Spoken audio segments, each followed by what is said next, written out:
What if we told you that the tech giant Google, with all its resources and experience, was outsmarted by a college dorm startup?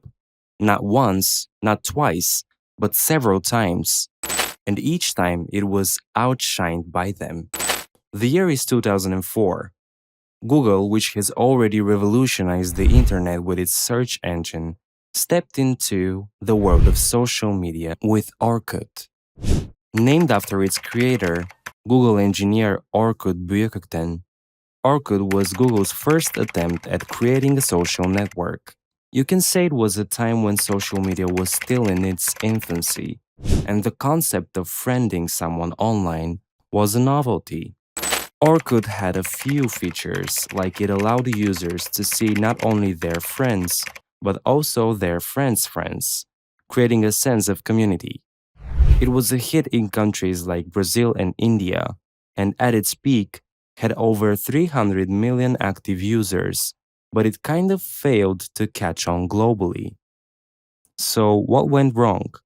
For starters, Orkut was invitation only at launch, a move that was meant to create exclusivity, but ended up limiting its user base.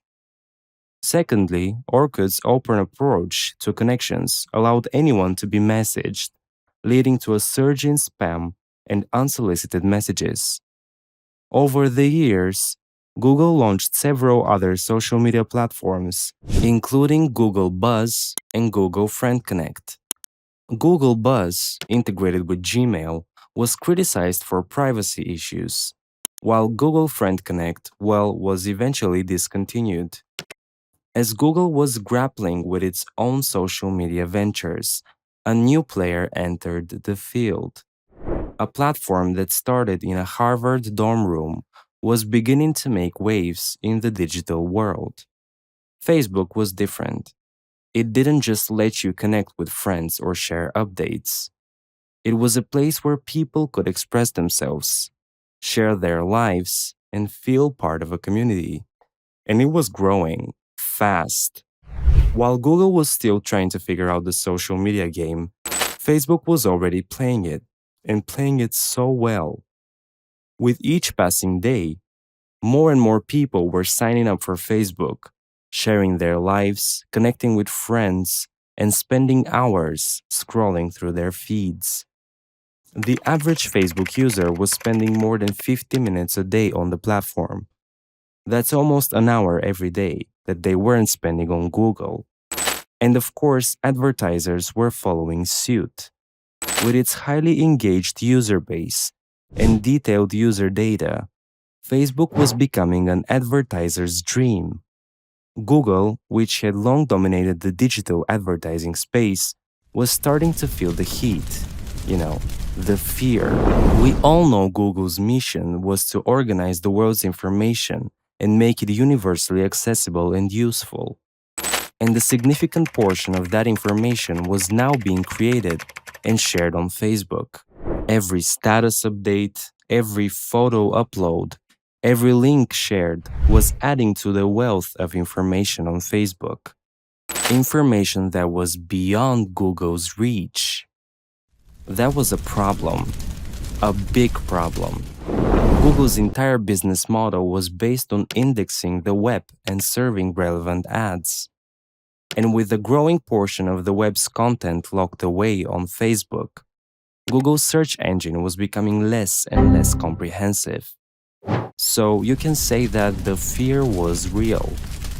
Google was losing control of it, and the culprit was a platform that was barely 5 years old. Of course, Google decided to take a stand. Enter Google Plus. Launched in June 2011, this was Google's most ambitious social media project yet.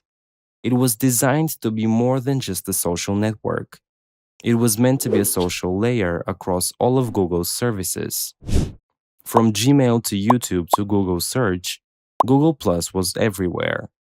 The launch was a grand affair. Google didn't hold back in promoting its new platform, literally. There were press releases, blog posts, and even a promotional video featuring the Muppets. Yep, the Muppets. Google was pulling out all the stops.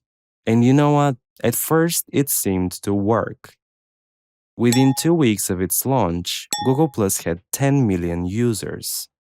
By the end of the year, it had 90 million.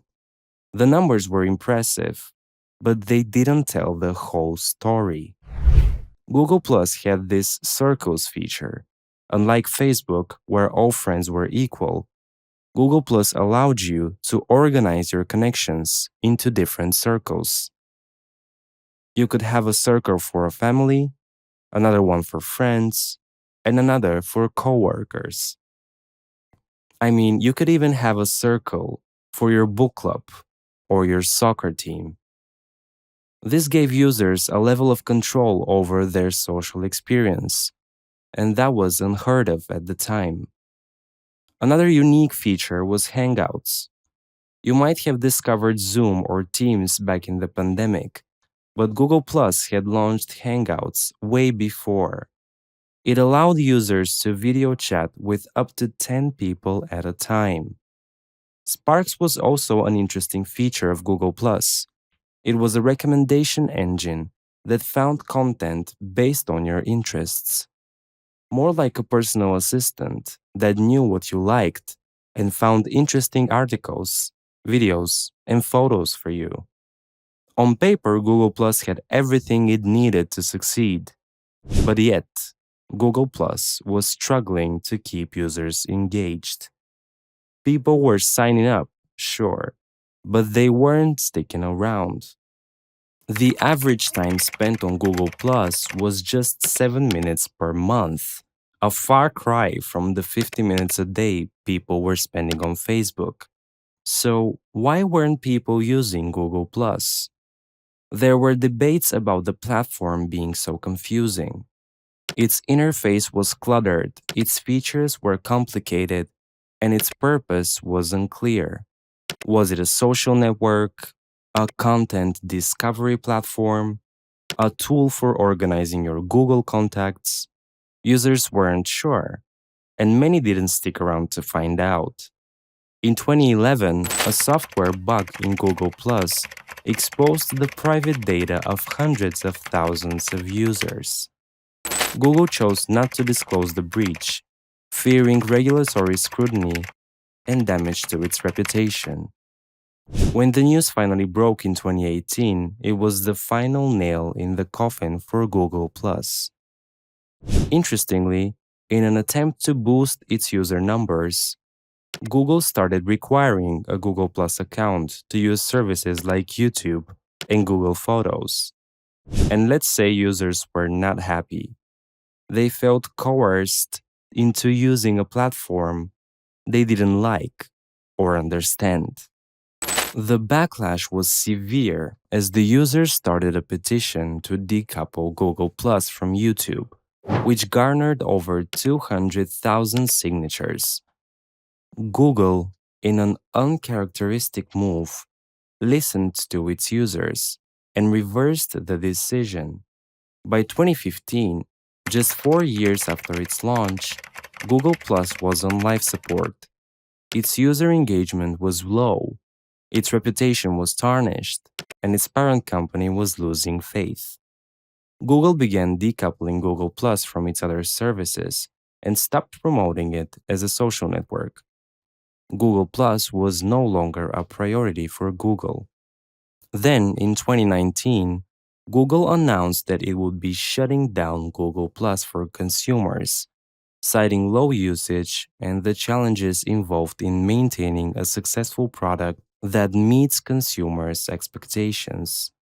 Google Plus officially shut down on April 2nd, 2019. From Orkut to Google Buzz, from Google Friend Connect to Google Plus, Google has never quite managed to crack the social media code. You might have a question about YouTube. Isn't that a social media platform?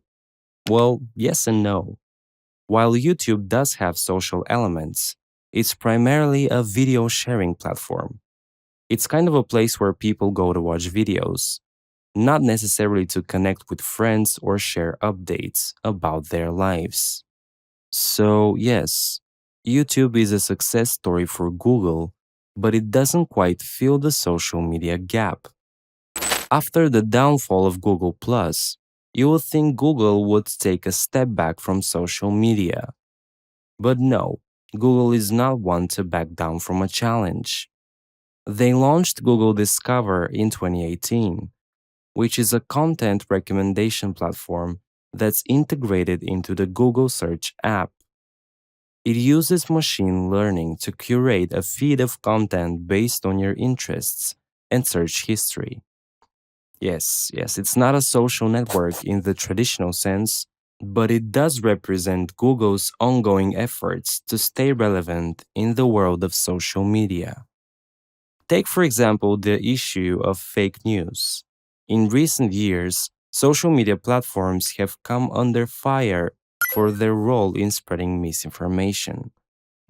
Google, like we said, has this mission to organize the world's information and has a responsibility to ensure that the information it serves is accurate and reliable. Interestingly, the two companies have different approaches to user data.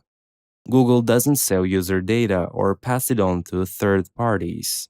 Instead, it allows advertisers to target a segment of its user base based on certain variables. Facebook, however, has faced criticism for its handling of user data, with accusations of sharing user data without user consent. Google has faced criticism for its monopolistic practices, while Facebook has been under fire for its handling of user data and privacy issues. These controversies have been trending, and there's a lot of debate on the need for more regulation and transparency in the tech industry. While Facebook might be the biggest player, it's not the only one. There's Twitter, well, now X, Instagram, which also belongs to Meta, Snapchat, TikTok, the list goes on. All these platforms present their unique challenges and opportunities for Google. So, where does this leave Google? Well, let's say Google's focus has shifted. It's less about competing with Facebook or Twitter and more about leveraging its strengths. Google Search, Gmail, Google Maps, Google Docs, Android. All these are the products that have made Google a household name. And these are the areas where Google continues to innovate and excel. As for social media, Google hasn't completely abandoned the field.